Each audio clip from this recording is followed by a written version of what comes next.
So I wanted to do another video on this paradox of the ego, because for so many of us, we feel like we're learning about who we are. We go take a psych class and we learn about the big 5 dimensions of personality, and then we chart ourselves out. And I would be an introvert. I'd be very low on conscientiousness. I'd be very high in openness to experience, and was high on neuroticism, much lower now.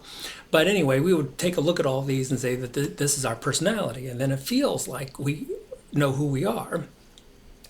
And I'm going to read a couple quotes to you from some of the last lectures of Nisargadatta, because it's such an important lesson that we're not really learning who we are at all when we explore our personality. And he comes right out and says this.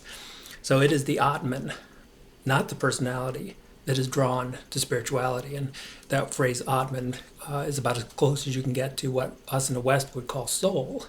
And so it's the soul, not the personality, that is drawn to these types of videos and this quest. And it's the one that goes on that adventure to really figure out who I really am.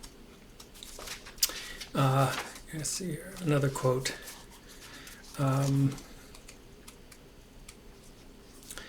And this comes right out. I may have used this in another video, but your thoughts about individuality are really not your own thoughts. They are all collective thoughts.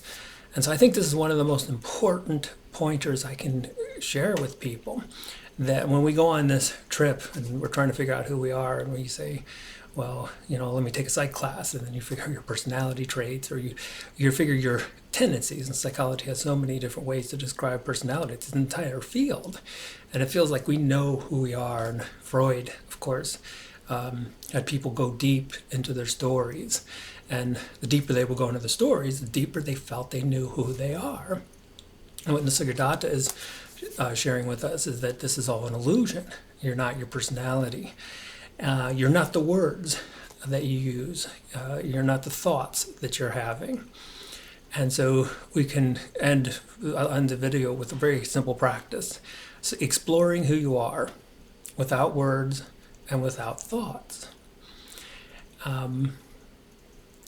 Jill Bolte Taylor, in her new book, talks about the journey of the hero, the archetype that Jung used to talk about.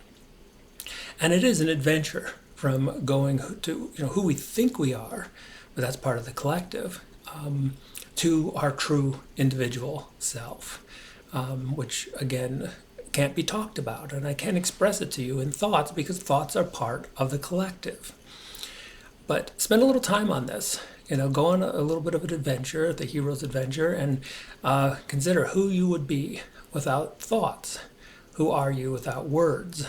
Who are you without a personality?